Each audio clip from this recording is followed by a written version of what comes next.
వాళ్ళు చేసినటువంటి పరిస్థితులు మాత్రం ఇక మాకు అధికారం ఉంది కాబట్టి మా ఇష్టానుసారం నడిపించుకుంటాం, ఇక మా దౌర్జన్యపూరితంగా మేము సభను నడిపించుకుంటామంటే మీ కర్మ.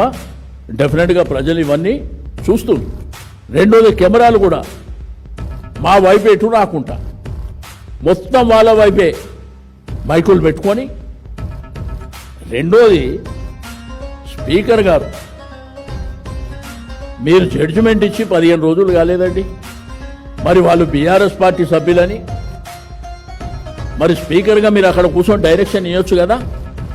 మీరు ఎందుకయ్యా అటువైపు కూర్చున్నారు, ప్రతిపక్షం వైపు కూర్చోవాలని మీరే చెప్పాలి కదా. వాళ్ళకు మైక్ ఇచ్చి మమ్మల్ని తిప్పిస్తారా? అంటే ఇదేనా డెమోక్రసీ? ఇదేనా ప్రజాస్వామ్యం అంటే? రాహుల్ గాంధీ గారు రాజ్యాంగం పుస్తకం పట్టుకొని తిరుగుతాడు దీనికైనా.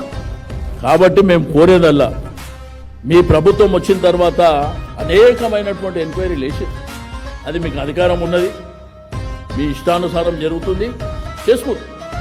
మేము ఈ విషయంలో ఎట్టి పరిస్థితుల్లో మేము వెనక్కి తగ్గేది లేదు. డెఫినెట్గా ప్రజాక్షేత్రంలోకి వెళ్తాం.